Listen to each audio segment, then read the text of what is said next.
Welcome to the Gray Report. Fascinating articles. The Wall Street Journal takes a huge swipe at the multifamily syndication industry, really highlighting some of the distress that has already happened, going into detail about a major foreclosure in the Houston market that was fueled by relatively new syndicators to the market.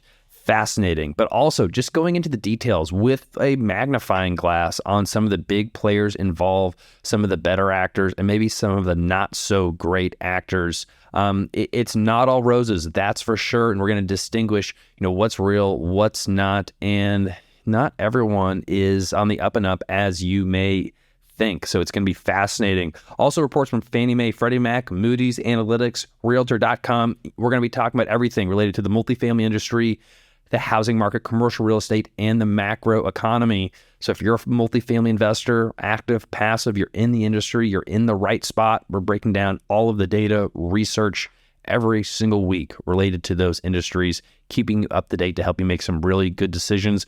I'm joined by producer, director of communications and marketing here at Gray Capital, Dr. Matt Bosnagel. We're going to get into it. All right, let's get started.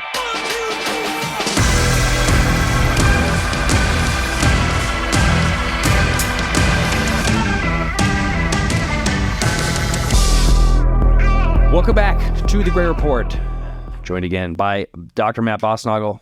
How's your week going, Matt? Pretty good. I'm ready for this week. Last week, I almost felt like I didn't have as much to say. This week, I'm ready. There's a lot to talk about. Before we get into the reports, Matt, We have to mention an upcoming report that is the first of its kind being produced by Gray Capital. You are leading the charge on it. Give us a little bit of insight. What's it about? Yeah. What's it going to highlight? What's it going to change in the industry? Definitely going to make some waves. And it's covering a wave of multifamily loan maturities that are expected around Q4 of this year, we think. But there is going to be a significant impact, I think, on the pricing situation. There's this big price bid-ask gap that it could go a long way in being closed because there is pressure on people that owe that have a lot of money in loans that they made bad loans and they're coming due soon, and that's going to have a big impact on the market. And finding out when that moment is going to be important because these opportunities, it's going to be limited time only. So we're going to. So that's what I was going to ask, Matt. So I mean, we've reported about on this on the Gray Report. We've talked about. There's been reports. What is this report going to do that kind of hasn't already been put out there in the ether? Specifically, we're coming up with like a near, call it medium term, but really within the year, exactly when these loans, it's not just a vague period of 2 years. We're talking about like this is the quarter when to pay attention. So we're almost like the month. So we're really getting into the specifics of like when this may or may not really starting to occur, and potentially some of the depths that it may. Because the timing is going to be really important. I don't these opportunities again. They're not going to be. It's not going to be an extended period of opportunity. They're going to be snapped up very quickly. But there really could be some good opportunities. And so how is this report put together? I mean, is this just us? So we're drawing. So we're drawing out of the air. Yeah, exactly. No, we're drawing from sources like Mortgage Bankers Association, from CoStar, from some other from the Federal Reserve and some other kind of publicly available information. We're putting it together, and then we found some. We've just dug in and did our own detective work and figured out there's a real relationship between the huge amount of sales activity that we saw 2 years ago. And some of these loan maturities that are expected later this year. It's like a specific, I was being asked about this actually in a meeting yesterday. They're like, well, why did you pick this moment? I was like, well, 2 years is the important because that's a common bridge loan term. So 2 years after, so there was a big Q4 of 2021, huge apartment sales. And you see it jumped up more than any other quarter in the past 2 years. And then 2 years after that, we get a big bump in loan maturities expected. So that's kind of this timing is there was a lot of, we all saw it. A bunch of people were buying a bunch of apartments and now their loans are coming due. It's fascinating, Matt. Well, everybody stay tuned. I'll be staying tuned for the release of. Did you notice how like more excited I got as as I started describing it? I've been excited as I've been seeing it progress. So just everyone stay tuned for the report. Where should people go when it's released? How will they hear about it? How do they? Well, we will. We'll be sending out emails. We'll have Google Ads, but greatcapitalllc.com. We'll put a big fat button on there. Yeah, cool. Get right to it. Awesome. Okay, Matt, this is kind of, it's a good segue because, we're talking about potential distress in the future, potentially, but there's already some distress going on right now. We've already seen some pockets. We've already seen some early examples. In the Wall Street Journal this week, came out with a fascinating article. I saw it pop up and I was like, I have to read this. It seems like it's relevant to what we do. And Matt, I don't know if the Wall Street Journal has taken their own magnifying glass and put it over kind of the multifamily syndication niche, which is a really a subset of the multifamily investment world and industry. That some of those that are in just that niche, it seems like that's the universe of multifamily investing. It's a much larger universe. But it's big and it's growing, and it's been driven by this idea that multifamily is an incredible wealth generating tool, and the access point is real. The barriers to entry are relatively low in terms of experience. Any people from all walks of life can get involved in this by educating themselves, putting the team together. Well, but that doesn't necessarily mean that all the results are going to have the outcomes that the more experienced professionals often achieve. And I think that there is a feature specific to multifamily syndication in that the regulatory environment has changed since 2012. Which has really allowed a lot more people to enter in. And so it's a little bit of a young industry now. 11 years, not so bad for people to figure things out, but there's still some. And it's a crossroads. So you're right. It's at the crossroads of financial deregulation, the rise of just popularity of internet advertising, communicating, investing online, and advertising these investments online. As you said, Matt, back in 2012, we allowed that allowed for the possibility of like crowdfunding and offering different types of real estate if just alternative investments to the general public. And so we've seen that now over the last, it's just been a decade or so of that grow. And that's where we've seen the rise of these syndicators who are raising money, and us included in that. We've moved, we still work with individuals, we work with larger institutions now as well. But, your typical syndicator is raising capital from, call it business owners, doctors, lawyers, high net worth individuals, and anywhere from $25,000 to $100,000 at a piece, pooling a bunch of money together, going out and buying an apartment deal. Yeah. So I'm going to skip to the bottom part of my notes before the first part. But I really think you helped to really characterize, I think, this Wall Street Journal article really well. So yes, it does talk about loan distress, like we just talked about, 30 seconds ago. Yeah. It talks about a syndicator that was in the news that lost a lot of money at foreclose on 3,000 units of apartment properties, a significant amount. It was all over the news for multifamily insiders. Like a month ago, about a month ago. In April. We've mentioned it a couple times on the report, just as a data point, but we really haven't gotten into the full story. And this article from Wall Street Journal adds a lot more color because they actually talked to a lot of the investors involved, some of the lenders, a lot of the people that are involved that really are close to the deal. And I wanted more. I was like, oh man, I could use another few pages of this. But so I'll just start where I can start. So 3,000 units. They bought these apartment properties when interest rates were really low.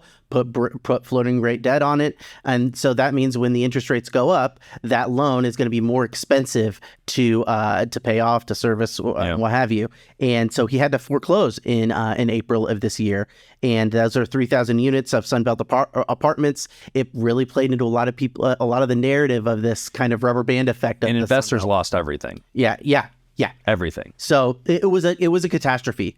And it was almost this worst case, this exemplar of what really could be in the offing. And so that's why I think it was paid a lot of attention to. Is like, wow, things could get this dramatic across the market. And in this case, it wasn't just that, they overpaid for the properties.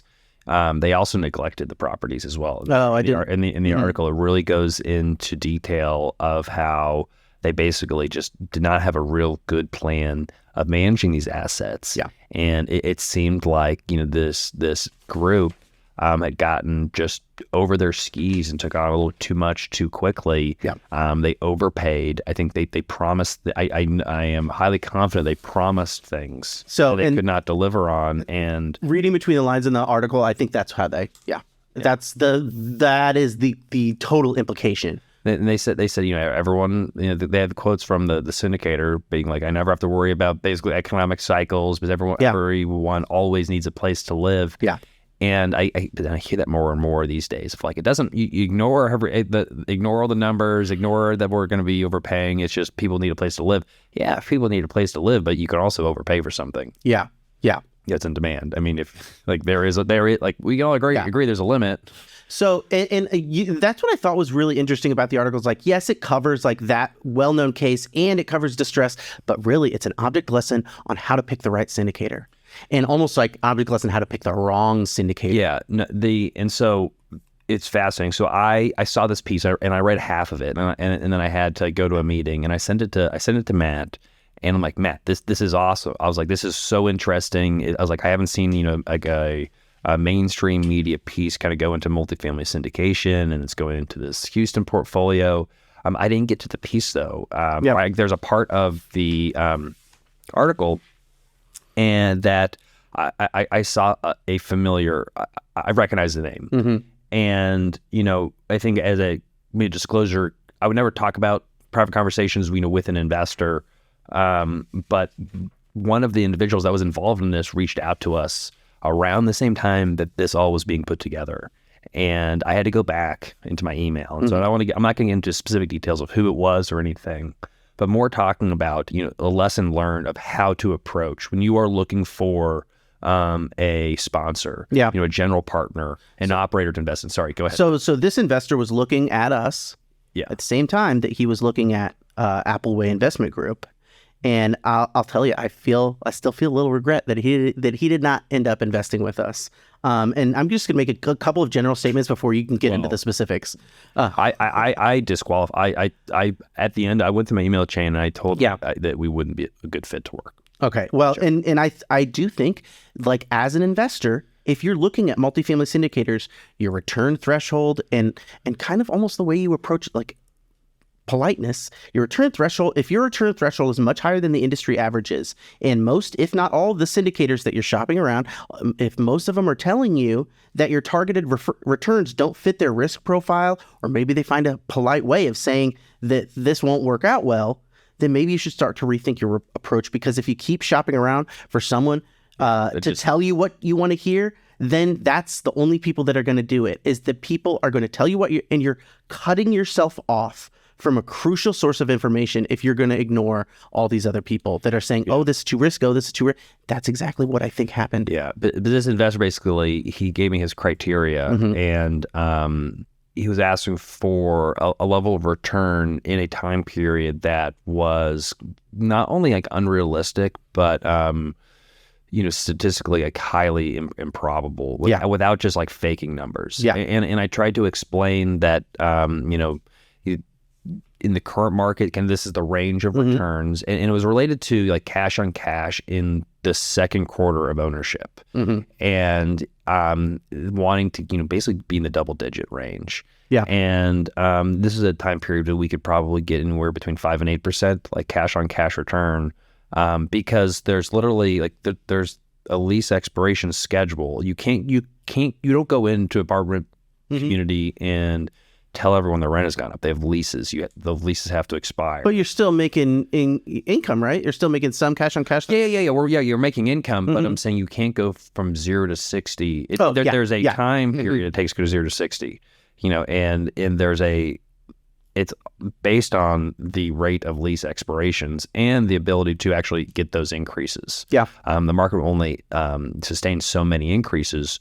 But like, let's say if 50% of the leases don't turn over for half the year, which makes sense, to obtain a 10% cash on cash, if I have to move, rent's 10%, I actually have to move everything 20% to get the 10 if only 50% are renewing. Yeah. Long story short, it's just physically impossible to achieve what he was asking for. Yeah. And I tried to explain how that really isn't going to happen. Mm-hmm. And he basically responded saying that, well, I'm only looking for, the best of the absolute best. Yeah, you're not good enough. You're the top 1% of 1%. Mm-hmm. And I was like, that, I think that's fine. And but you're going to put yourself, if you are going to work with someone who's just going to tell you that, mm-hmm. you're taking on a lot of risk. Because again, it's so simple, but risk equals return. You ask for that high degree of risk. If someone's going to... return, and risk equals return. Return equals risk. If you're asking for that return... Exactly. Yeah. That's what I'm rolling the dice. You're rolling the dice. You're asking for trouble. And I tried to... I went through my emails recently. This is about a year and a half ago. Back in 2021. 2 years ago. A little more than 2 years ago. Oh, it makes sense. 2 years ago. There you go. Loans are coming due. And I tried to warn... I tried to warn this investor... saying that if you're pursuing sponsors just based on, what kind of preferred return they have, mm-hmm. and for just that they'll tell you you'll get those returns. He's basically saying he wanted everyone to tell him to get a 30 IRR, and 10% cash on cash year one. Yeah. And I was like, we do great deals, but I'm going to be realistic. And I was like, I'm going to underwrite conservatively, and I try to give you upside. I'm not going to. I was like, I could show you those numbers, but they're not real. And I told him that. Yeah. And here's the other thing. All I wanted to do is get on call this guy or have a Zoom call, because we were just, it's like, this isn't making sense. We're like talking past each other. I'm trying to get on the same page. He wanted to see, they wanted to take all our bank records. Yeah. And all of this very detailed due diligence, which we're very transparent. But if we take the time to, I'm not just someone random off the street. I'm not just going to hand over my bank records. Mm-hmm. I'm not even hand over bank records, when we're, selling a property. Yeah. Unless they really want to, there has to be a really good reason. Yeah. And if I can't have a phone call with you, I'm certainly not going to hand you. Let me get a picture of your fridge. I want to know what you ate this morning. Yeah. Yeah. Like, can we shake hands first? Yeah. Yeah. And I was he was in Texas, and I was going down to Texas around when I was talking to him, and I was like, let's meet. Yeah. Like, let's meet, because he was saying, I was like, we're in the city. Because I was like, let's hop on a Zoom. And he was like, I like face-to-face meetings. Yeah. I was like, I'm coming to Texas. Let's get together. I was like, I was worried about this guy. Yeah. Yeah. We were talking about him. Couldn't. And I feel horrible that, according to the article, if he admits publicly to the Wall Street Journal, they've lost a lot of money. They lost a lot. So, and this is my assumption here, but pretend this happens. What if we're not the only ones he did approach? And what if he did approach 9 different syndicators, maybe 5, whatever, and they all said, I got to be realistic. We can't hit 30 IRR. I got to be realistic. And he's like, no, you're not good enough. You're not good enough. You're not good enough. Until you finally get to the person that tells you, yeah, I can make it. Do you trust that person? Exactly. And it was an analysis, paralysis by analysis. Yeah. Looking for a unicorn. And he found the unicorn, and then figured out the unicorns don't actually exist. It's all make believe. It was a donkey with stuck to his head. But because he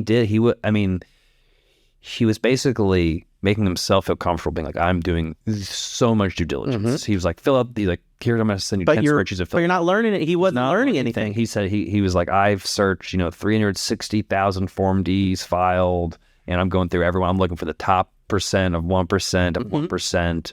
And I guess the rest is history, man. Well, yeah. It's a lot of lessons to learn. And I would never single anybody out, except that he is in the article. He spoke publicly about the entire situation in the Wall Street Journal. And when I saw the name, I could not, because we've talked about this person a lot as just like the wrong way to approach having discussions with a potential sponsor. And that was my initial impression too. It's like there's a lot of things when in our sales process, or even if we're working with like a broker or anything, there's like a politeness, and you think it's just being nice, or like, oh yeah, you just want to be a cool guy. People want to work with people that want to hang out, but like there is a specific logic to like the ethics and like the relationship building. That's not just to make you feel good. There is a reason you want to understand people, what their motivations are, what their morals are. Mm-hmm. Are we on the same page?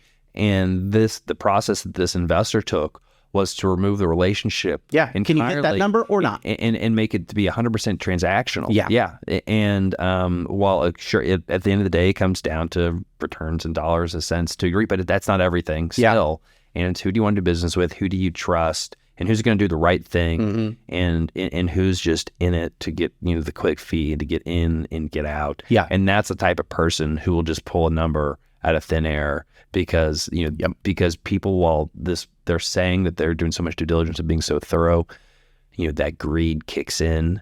And I've seen it so many times where investors will just flood to the high returns, the projected returns, and will ignore everything because they see a number that looks very attractive to them. And and they literally, it just, nothing else matters. It's just that number on the page. Yep. And that's probably why that Zillow computer couldn't do it. There is some nuance and some relationships that just can't yet be captured. No, as much as we want to make real estate super efficient, it will never be. 2 more months and AI will have it, but for now. Yeah, for now. Moving away kind of from that digression, which I really still think this article provides so many useful clues. It's like there is a second article underneath this article, and it really is how an investor should kind of go about picking a syndicator. And one of the things that they're not so subtle critique, I think that they don't have a whole lot of great things to say about the lack of reporting requirements for multifamily apartment syndicators. And they say, quote, unlike public companies, syndicators in many cases aren't required to give regular updates on their buildings' financial performances. And she said, and then as limited partners, investors have no say over spending. Some who lost their investment never knew the properties were in trouble until they were near foreclosure. Spencer, we're a private syndicator. Yeah. We agonize over creating better and better reports for our investors. And now I learned we don't even have to do this. We're not even required. What are we, for all this time, we could have just taken investors' money and then just ghosted them for all intents. I don't. So why do we do it? Are you saying that just because something isn't required by law doesn't mean that it's not the industry standard? Or I'm just having a little disconnect here.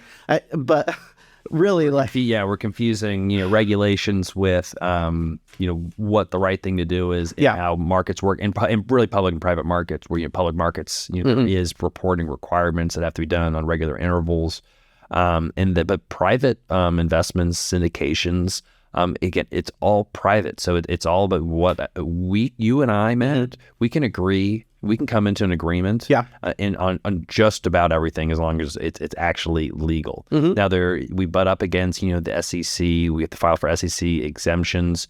There's still, there are still laws obviously that apply. There's rules and regulations, but it's not the same extent as a publicly traded security, specifically requirements to report back to investors. So in the way that it used to be done, especially before 2012, it was like maybe on a quarterly basis.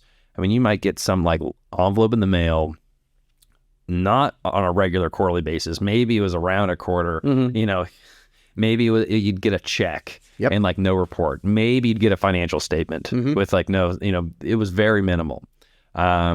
And obviously that's been improved upon over and over and over versus a publicly traded company where you have to report absolutely everything. Well, and here's another thing. There's more players in the market. Well, there's more demand. People want to stand out. How do you stand out? It's a great example of, just market forces improving the industry and self-regulation because, one, I'm an LP investor. I've been an LP investor. I understand the importance of good reporting and the difference between a good report and a bad report. I also know what that does, the impression that leaves to an investor, and just how important communicating is with the good, bad, or the ugly. But it's easier for the syndicator in the long run to keep you informed throughout the process, so there's no big surprises. So it's always going to ebb and flow. But if we're in the loop, it's not what they describe. Oh, you're talking is that what happened in Houston is that everyone thought everything was going fine until everything. They foreclosed. Yeah, and you're talking on a practical reason, that's how you do run a good business. I think it. But I think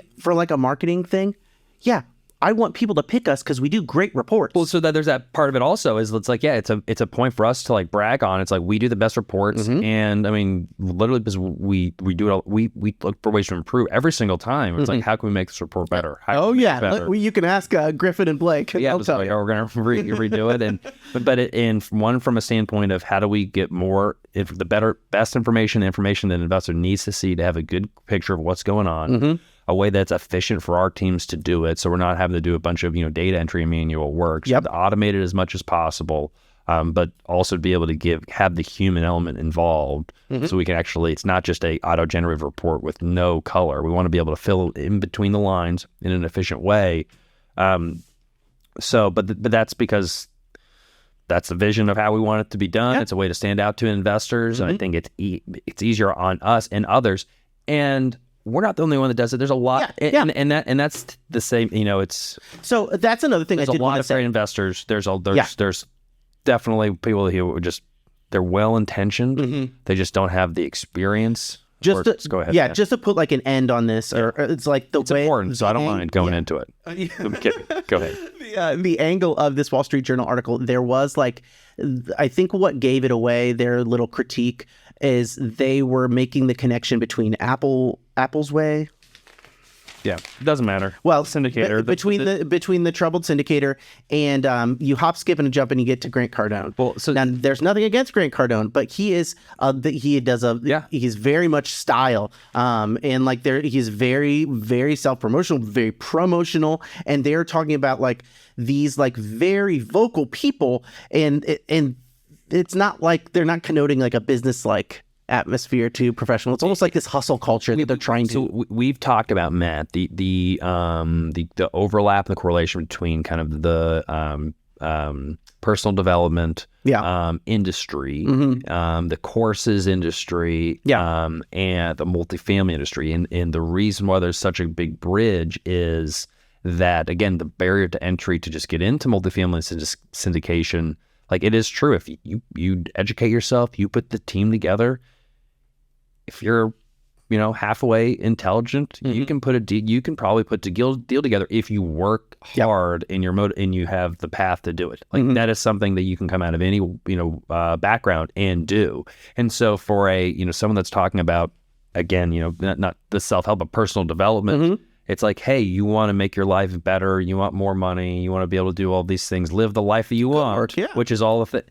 Hey, how do I do that? Because I'm working at this job. It's not going to get me there. Yeah. They have to have some path. They have to have some idea to sell you on. And multifamily, because it works. Now, is everyone going to do it? Well, they don't care because you've paid your, whatever $15,000 admission ticket to their boot camp. I don't need everyone to succeed. I don't need a couple of these people to actually get through and do well. Yeah, and it is true. If you put the time in, you keep doing it. Like, it's an incredible opportunity if you do it the right way, But the whole thing is, you have to build a team of the experts around you. Yeah, of what you don't know. Yeah, and the suggestion is, at least if you read this, is like, oh, you're gonna see a lot of people that are all flashy telling you to invest in multifamily, and they're all saying they're experienced, and they're not necessarily experienced. Swim at your own risk. And so it's not. And so I'm glad you brought up the Grant Cardone, but again, it's all mentioned in the piece. So I think it's worth us talking about today.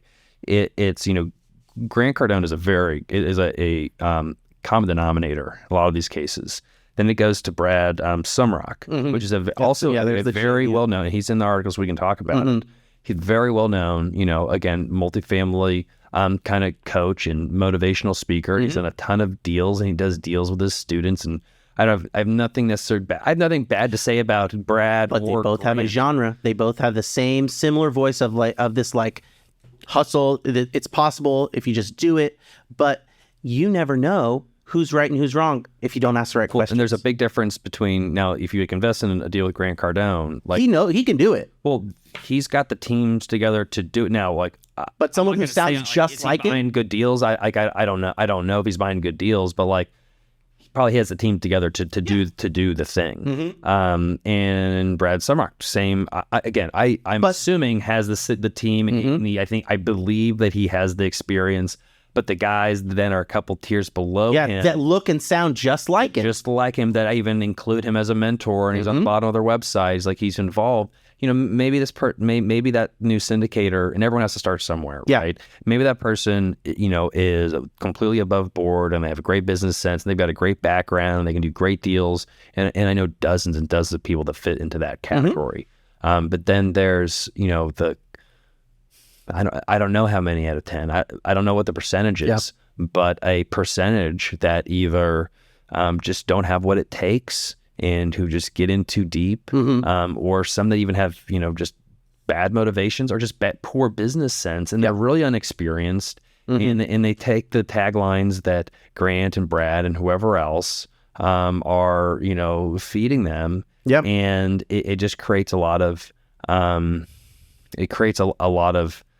just mediocre operators and mediocre deals. And who do you think has been buying all these deals with bridge loans? It's a lot of the syndicators, because they could get 80-85% loan to value, didn't have to raise as much money because they didn't have the money to raise. And they haven't been through the last cycle. They haven't been investing in real estate or apartments for years. And so they're just being told by these guys, it's all going to be fine. You just keep buying real estate and raise the money and then, move on.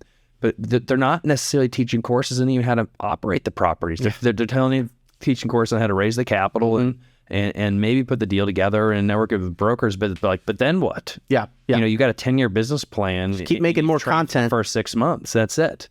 Keep making content. So it's interesting. The good thing about all this, and how we are excited, Matt, is that the cream should rise for the top.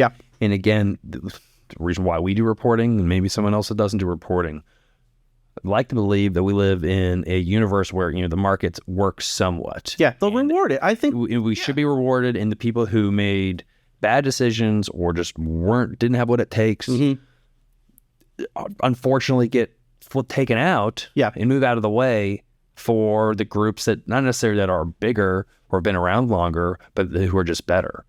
And so... Well, at the very least, though, from an investor perspective, here's a good example of what maybe you shouldn't do as when you're shopping around for syndicators, and maybe what you should ask for. Like, what are you reporting? What kind of reporting do you do? What are how much does your return profile match other similar syndicators? And just a little bit openness about your assumptions. Well, and as the Wall Street Journal describes in the beginning of the piece, it's like there are some people who it's a part-time gig.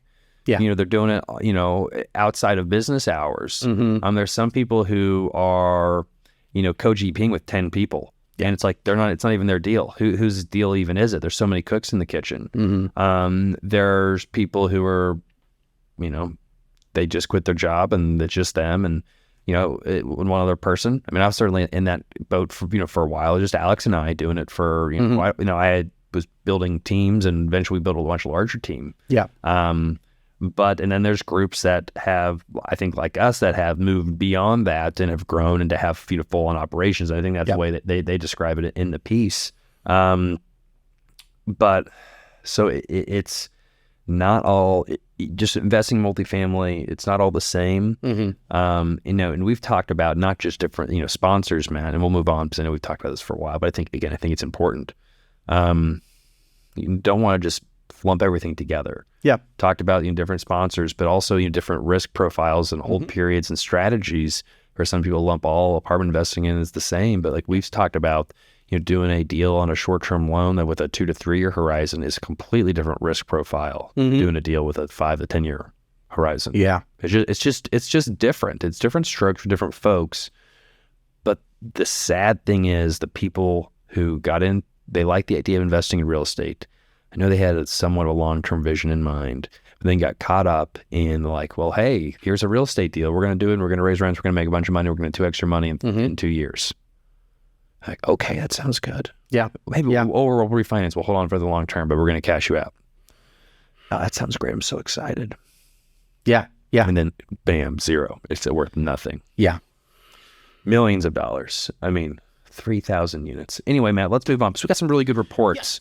Don't talk about depressing stuff. That's reality, and can't have the ups without the downs. Well, Fannie Mae's got their own. Fannie Mae's got their own ups and downs. Matt, I was with brokers and lenders early this week, and one of them said, this is the time period where, the war stories are made. And that we'll be telling the stories, 5, 10, 15, who knows. And the extent of those, and I think they're getting ready to be to unfold. But what kind of a story do the agencies, the GSEs, Fannie Mae and Freddie? Yeah, we can. I'd definitely like to lump these together because they kind of complement each other. They're talking about roughly the same thing. So Fannie has earned some headlines actually on this month's economic and housing commentary. Not necessarily for their industry-specific comments, but it's their cold take on the economy that's gotten people's attention. Recession, yeah, I think we're going to get it this year, says Fannie Mae. Recession remains likely is the headline of their press release. We have their full outlook posted up here. Their home builders actually are feeling a little more optimistic right now, which is a bright spot in the economy. But that is kind of largely due to the current low inventory driving up demand. And I can't help but think that if builders do start building, then that inventory is going to increase, and we're kind of right back where we started. A recession, on the other hand, that's just not great in any way. Now, I don't think that the recession that they describe isn't like horrible, but it's not great. So they project real GDP growth on a Q4 basis in 2023 to be negative 0.3%, which is up 1/10 from their prior outlook. So a little bit better, but they think that in 2024 GDP is going to be down to 1.2%. The real number that's a little more legible to me was their unemployment numbers, and they project the unemployment rate to move upwards to 4.2% by year end, rising to 5.3% by the end of 2024. Along with the slowing economy, they also forecast inflation to decelerate. But yeah, so if that's the recession, unemployment at 5%. Yeah, isn't that like kind of not bad? It's like the post-night. If you look at the recessions and the unemployment chart, the post-1990s median is about 5%. It's either above it or sloping below it, But I do think that the change of 1 or 2% in unemployment in like a year, that is gonna make people sad. And the continuing claims I know are starting to pile up. The continuing unemployment claims could be economic signal. So, but very, very kind of tepid recession, really more of a slowdown rather than a deep crash is what they're discussing. So I think so too. And that's a little bit like Fannie Mae doesn't call it a recession, but it's like a slowdown. We are very much on the edge of this. And Fannie Mae explains their forecast of the recession and says that it's largely due to the historical patterns of recessions typically being the end result of monetary policy tightening cycles. Interest rates go up, unemployment goes up. That's like what breaks the back of the economy every time during a recession and starts to bring inflation down. I think that's kind of what they're looking for. And this meaningful rise in the unemployment rate, often coinciding with something breaking in the financial system, has been the way that inflation is contained once it is well above target.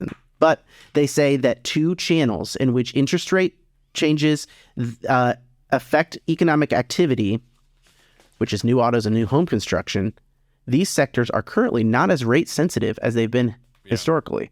I think that doesn't mean that interest rates have not had an effect. I think that the economic pressures related to elevated interest rates may not bubble up in this highly visible auto or home loan that everyone noticed. But it's like businesses hiring, how those are funded, that investment. Yes. Yeah. Because there's so much demand. People still want a house. People still want a car. People still want to live someplace. There's still a ton of housing demand, which is baffling so many economists and experts out there. But businesses are looking at it differently. Again, today, Treasury yields, just 1 month Treasury yields, are yielding north of 5%. And so if I'm an investor and I'm going to place capital, the risk-free rate, and Matt, we need to do a video on risk-free rate and risk premium, because people are missing it. Because when someone says to me, I love real estate. We're buyer of real estate all the time, but I'm just going to accept a high price in a return that is so low because it's like, well, I'm going to wait and it's going to work itself out. Maybe that's the case, but if you're an investor, you need to be looking at the premium you're paid for your money. Your money could go anywhere.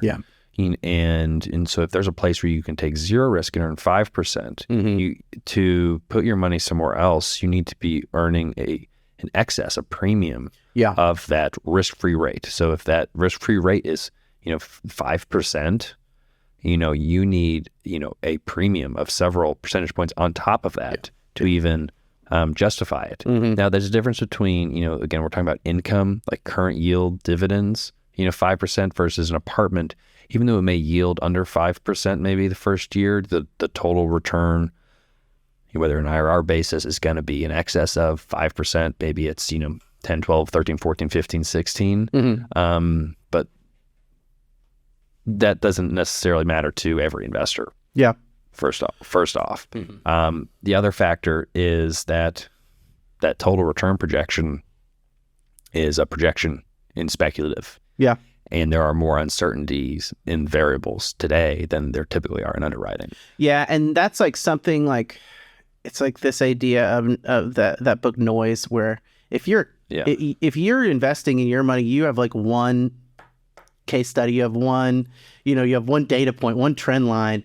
But then if you're talking to like an investment manager who's dealing with multiple investments, lots of different opportunities, that person's probably someone that's going through multiple lines of investment, multiple investors. They've probably seen the bad things that happen when risk comes up. That 5% is real, or maybe it's 5% risk is super real to them because they've gotten that 1 in 20 where things didn't go so great. Yeah. And so coming back to that beginning article, you can have a great appetite for risk, but if you're not really considering it, or a great appetite for returns, but if you're not considering the risk, then you're really doing yourself a disservice. It all comes back to, it's like standard deviation. It's not just a plus. Your risk premium, it's not a potential for it to go up, but it's also potential to go down below. So, for every, and again, we don't live in a perfect world or an absolute efficient market. So it's not always like 1-to-1, and where you want to try to find in an investment is like an asymmetric risk, return profile. That's ideal, where we can often find that in multifamily. But assuming that like we're somewhat close to a efficient market, that the more risk you take, you can go, and one more step of return, but also one step of loss. Yeah. So if it's like, okay, if the base is, 10, but, we're going to take a standard deviation of, 5 points. Well, be happy with 15, but also be happy with 5. And that's just not very many investors are thinking like that. Yeah. They just see it's like, well, this one is a 19 and that one's a 15. Yeah. And it's like, well, but the 19 can also be an 8, and the 15 is going to be between, a 12 and 16. Yeah. Yeah. So it's like a smaller range of deviation. And that's why some investors we've talked about on the last report have moved into like preferred equity, because it's that lower range of standard deviation. Yeah. It's like, to get anything over this point, there's so much speculation, there's so much return that I would need to achieve because there's so much uncertainty. Yeah. That is not realistic. So I'd rather take a lower potential return, but basically reduce my risk profile, but still get a return that's good chance in excess of what I could have gotten if I've taken more risk. Yeah. People, you can never look at just projections and pro forma as the plan forward, the schedule of returns. Yeah. And I've seen it's like, this is our scheduled distributions that we're going to do. Why would you ever, why?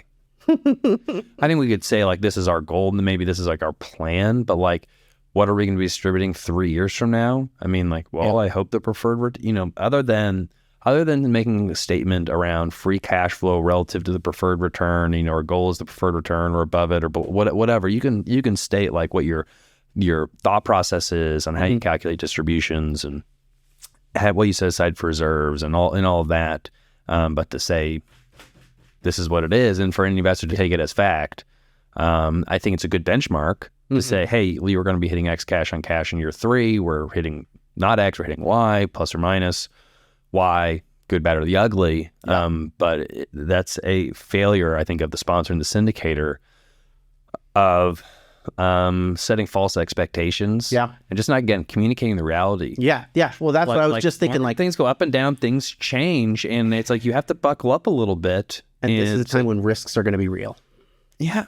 And that's where I was listening to Bloomberg this morning, and they described the exact feeling that I'm having, and I think so many investors, not just in real estate, but everywhere. Everybody is sick, we're sick and tired of being on the sidelines, Matt. Yeah. We're sick of not getting in the market. We want to do deals. That's from having capital on the sidelines, ready to go, committed. People think, I want to do a deal, from a standpoint of, there's obviously incentives. Again, this is investors, brokers, syndicators of, fees and income for doing deals. There's all these incentives to do deals. So why not? Because the deals have to be right. Because we're all saying, like, well, I'll do a deal. I'm ready to do a deal today. Yeah. But I'm like, it's got to be the right deal. And I'm like, okay, like, let's look at the deals. I'm looking through the deals. I'm like, I can't do it. There are no deals that make sense to do unless they're the diamonds in the rough. They are out there. Yeah. I think there's obviously going to be some inflection points. We talked about the bid-ask spread that's going to come down. But be careful. And I think this is a time for patience, and patience will be rewarded to wait for the right deals and not just to pull the trigger on a deal because it's like I've been sitting on the sidelines. Yeah. There is a risk for being on the sidelines for too long. You have to be ready to go. Yeah. But to say we're going to compromise at this point when we know that there's risk, like basically to say like, put it all to hell. Yeah. What we were waiting for. Let's just do it. It's like be damned. It's like the end of the poker information. game, Be damned. Where I'm just tired. I just want to go home. Yeah, I think that's what's happening. But we have to be careful. There's a FOMO. Yeah. The stock market has been rallying. People are like, things are happening. The economy is strong, and maybe things just keep going on a straight line, and it's going to be great, Matt. But it's also it's late cycle behavior as well. The last run up, and again, like I think like the economy is better than most people think it is. I'm not really think there's going to be a big recession, but I think it's a time for prudence and sticking to our guns and sticking to our perception of the type of premium on return we need to have, because I know that's what our investors think. And this is the scary part, though. Is I'm also getting a sense from some investors, not just our investors, but others, is that they'd be willing to just do a deal because they want to get allocated. And I know that if I found a marginal deal, we could raise the money. But as I've told every single person at this company, it's like we're not doing marginal deals. Yeah. Just one. Exactly. And I've got people like Matt and everyone is like, let's do a deal. But it's got to. We didn't start this business just to do like. Well, and this is like a moment where it's there's funny. risk in not do that. There's they miss out on it. But like what it seems like it's an environment. Yes, it's an environment for risk, but it's like the risk that because multifamily is like a long term. These risks were purchased 2 years ago, and now we're seeing the reality come in of the risks of how the market's supposed to be. We're not supposed to. There are always these flippers and speculators. That's fine, but that's should be a small subset of the market. Everyone was a flipper in the last couple of years. Even if you intended for a long-term business plan, us included, we did some shorter-term deals because we were offered prices that like we couldn't ignore. And I'm glad we did because we we hit a high point in the market. But typically real estate is longer-term holds. That's just how it works. They're cash-flowing investments. It's not just we're going to go in and do lipstick stick on a pig, do 10% of the units and flip it out. I think at least today and in the foreseeable future, that whole value-add model just really does not, work the way that it used to. Yeah. And it was a higher velocity of money, which led to a lot of cap rate compression very quickly. And again, who knows what the next couple of years is going to look like, but at least in the near term, bare minimum, you're going to have a longer term view. There's going to be a lower velocity of transactions and money. There's going to be some normalization of cap rates, but you're not going to see just the onslaught of just cycling deals and seeing the same deal sell 3 times in 4 or 5 years. Which I've seen on multiple deals. No, I agree. No, that's a really I think that's like one of the clearest eyed views of this is what came into it. This is where we are. Again, like these risks are becoming real. And Freddie Mac, just to kind of move on, Freddie Mac modifies a little bit of Fannie Mae's. And can we trust Fannie Mae? Well, did they got back to us? They did get back to us by clarifying. I'm gonna have to trust Fannie Mae. Yeah. I'm going to put in another request for comment. Every week I'll do it. Maybe they'll get back to me. Let's wait for some of our firm commitments back. All right. So Freddie Mac, they have a very, like I said, similar topic. They're giving their economic, housing, and mortgage outlook. And I think Fannie Mae has the economy and housing outlook. Yes, they do, Matt. But the two Macs are they're competing today. Stubborn inflation is a key phrase for Freddie Mac. How stubborn would inflation be if CPI rents measured a more responsive metric? At first I wrote, who knows? Well, guess what? They give a couple of charts down here. Freddie Mac knows? Well, they have another an altered measurement where they factor in CPI based on more market current rents. Now, they do say that housing continues to be a drag on the economy. They say that residential investment subtracted from growth again in the first quarter of this year, marking the 8th consecutive quarter that residential investment's contribution to GDP growth was negative. But on the bright side, Freddie disagrees with Fannie in saying that Freddie says that their baseline outlook does not include a recession. Instead, our view is based on an economy that slows, sees a modest uptick in unemployment, while inflation continues to moderate. In this scenario, long-term interest rates move largely sideways, staying in a range similar to where rates are today, perhaps moving up and down by around half a percentage point. Think about that. That's arguably more of an impactful statement than Fannie Mae's expectation for recession, which maybe carries the assumption that rates would go down. If recession, if long-term forecasts of Fed funds rate is at like 4 to 5%, if that plays out, we're dealing with an environment that we haven't seen in decades. Again, for apartment owners with debt challenges, looking at years of high interest rates has got to lead to a sinking feeling in their stomachs. A lot of this is going to have to depend on how sticky inflation is. But if they're looking at... It's going to stick out, just like we're talking about, it's going to stick out, hold periods. And again, like that it's just not going to make sense to hold a deal for 3 years unless it's like a true value add and you're actually going in and you're completely redoing everything. And there's enough return, you can do it cost effectively enough. Like that maybe a true flip. Yeah. Not the like everyone's doing value add, because you can just, you can get a couple premiums on a couple of units to prove the case out and you sell it to the next guy for a big premium. Yeah. That's going to go away if you do a true value add, maybe. But if everyone else, it's going to be long term because you're going to need that longer rate of growth in that hold period to, move rents. And it's going to be the deals that are going to make sense. They are going to be cash flowing deals because you need to be compensated along the way. Again, especially that's for the Fed funds rate's 5%. You can get, again, 1 month T-bills at 5%. Yeah. Money market accounts in the high fours, you're going to want to be compensated along the way. And so far, if you've bought an asset, on fixed rate debt recently, or long-term debt, you're most likely not going to sell for a while. Maybe you will, but I think we're going to see longer hold periods because it's not going to be nearly as attractive to transact and to refinance or to sell as it has been in the last 5 years. And that's just, from the information we have today, that's just the reality. If interest rates miraculously come down to kind of pre-pandemic, levels, or even lower, then sure. Yeah. In that type of environment, who knows what can happen. And that velocity, I think, can pick back up because just that's going to be cheap. You can borrow cheaply to do these renovation plans. And, as interest rates go down, cap rates should follow as well but cap rates still need to keep going up before they can start going down.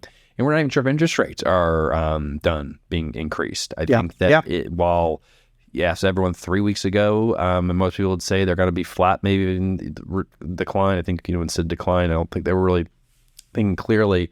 But now it's maybe they'll plateau, but they also may see another 25 basis point increase.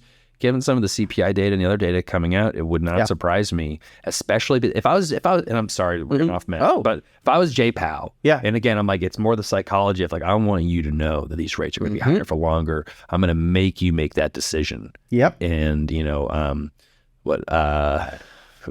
pretend, delay and pretend, Well, extend and pretend. You're not going to be able to extend long enough. And so now it's going to drop the hammer, another increase, and I think they need a couple things. It's like it's bending. Yeah, it's bending. They don't want it to like snap, but they want to hear that. Yeah. You know what I mean? Like you've got like a piece of flex. Small little fractures. Little fractures of people being like, oh, okay, it's over. We have to make decisions. Yeah. And then they think, and this is this whole soft landing. Oh, they're going to bend it right back. They think they can just bend it right back without breaking it, without just a little It'll be bit just too like hard. new, just like new. Yeah. Yeah. And then they're getting the quantitative easing and money printing with the super glue, and they're putting it back together. And that's great. Interest rates go to zero again, which they absolutely will, eventually. But for the medium and, as Freddie says, long term. Now it depends on how long term they say.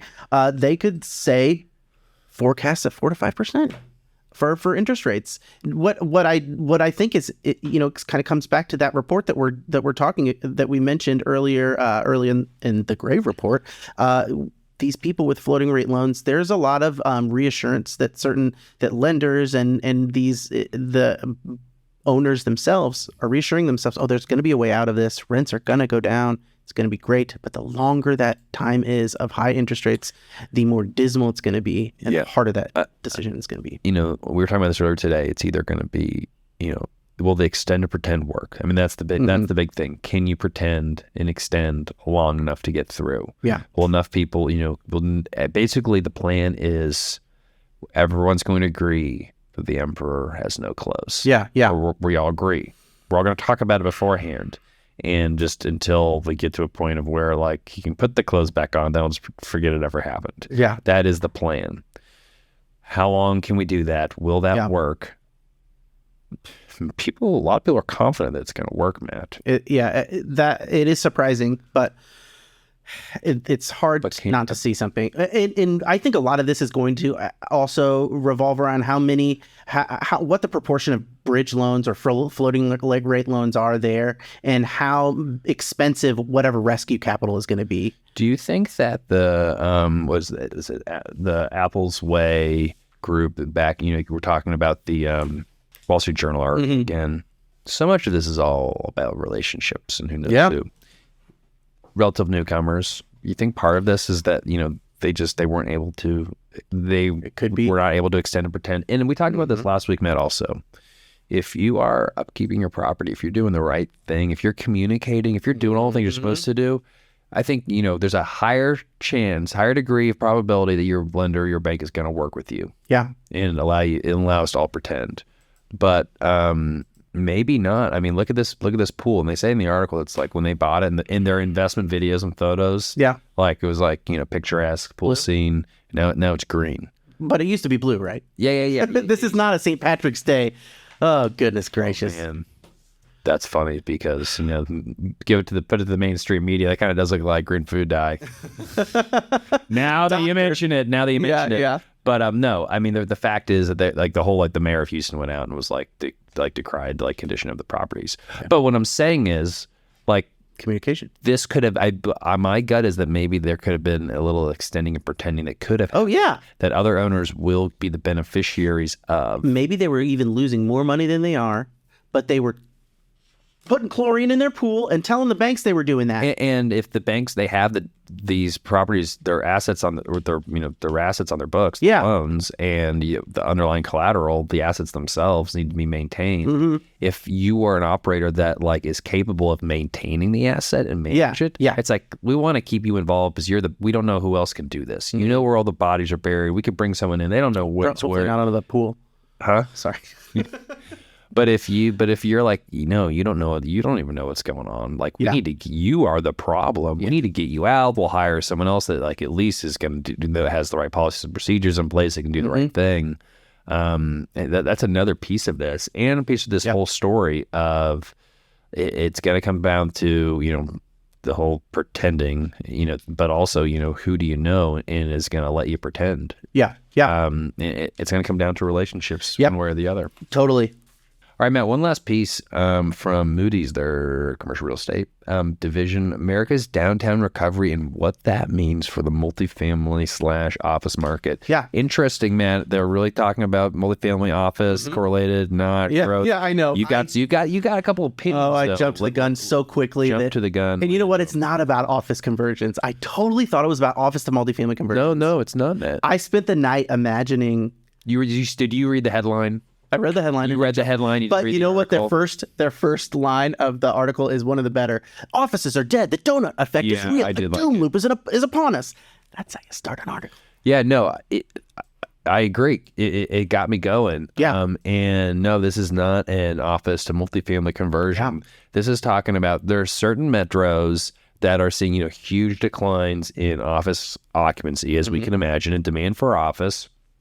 Some markets are seeing a correlated decline in demand in occupancy for multifamily apartments in the downtown areas with offices, but the main point is there's not a big of correlation as you might imagine. Yeah, in these downtowns between no one's going to work at offices, but some people still want to live downtown. Yeah, that was, and not all downtowns are created equally. It's a different story. That's really true. I read the article. Well, I read it, but no, I did my imagining and then I read it. But yeah, like people still want to live downtown. Apartment demand is greater in downtown, is growing more quickly than suburban apartments, which I was like, that's really shocking, but it makes sense. It's different in different metros and regions. Yeah, like San Diego's a market. Maybe I was looking at another. So everyone read the article, man. Yeah, right. So you look at now I want to look at the chart and see how wrong I was. No, you're not. I don't think you're wrong. We're both right. But no, like look at this. So oh yeah. Click to view larger image. Wasn't that nice? Oh, look at that. It's a nice large image. Anyway. So it's like San Diego is like the number one market that's recovered, but is that because while at the same time their office occupied stock has declined? So maybe not as much as some, but San Diego is a different place to hang out than other markets, and it's completely opposite San Francisco. I think San Francisco has its own story, but surprisingly, Matt, Indianapolis, I'll sing the praise of Indianapolis all day long. But of the big metros, which it's good to see Indianapolis, I guess, including the big metros, but not doing too great from a downtown recovery perspective for office.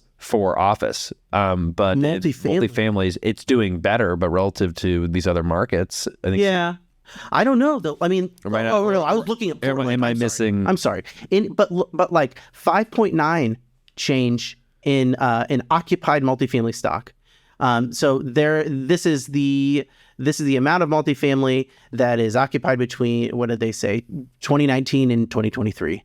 The change from 2019 to 2023, the occupied stock went up by 5.9%. Now, just the difference between office and multifamily in these is the most like mind blowing. So a place like Phoenix, downtown apartments up 18.7%, downtown office up a measly 2.5. Now, a lot of places like San Antonio's negative 15.1 for their office buildings and then downtown, and then their downtown multifamily is up 5.6. Yeah. Basically, the story, and the biggest part of the story, is like pretty healthy, if not very healthy. Multifamily is coming back, but in office, it's like, so it's saying is people want to be downtown, to live downtown, there's stuff to do, but like, it's not really related to like the jobs being downtown. Yeah, it's a totally different conception of downtown life than. Do you think it's interesting? It begs the question, have we been building the right product type downtown then? That's because, we've been really building it for, young 20s folks getting out of college, job, working downtown. I just, in my little box, in my studio apartment, so I'm going to be at the office. I'm going to just be crushing at the bars afterwards. Addison's going, to 16 bit or wherever, whatever the youths do.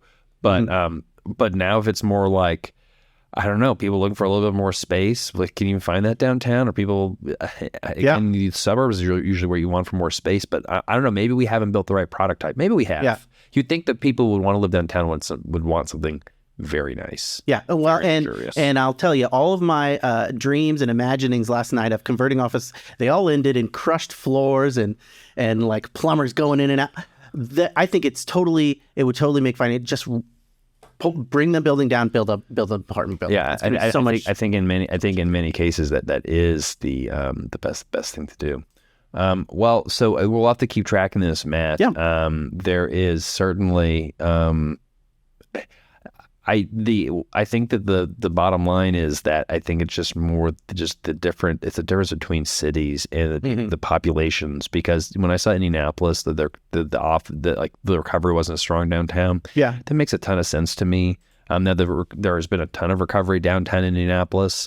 But like Indianapolis is, and that's why we've been focusing on the suburbs more and more and more, because there's the growth in the suburbs. The growth in the suburbs is like, you show me any market in the United States, and these Midwestern suburbs, go toe to toe. Yeah.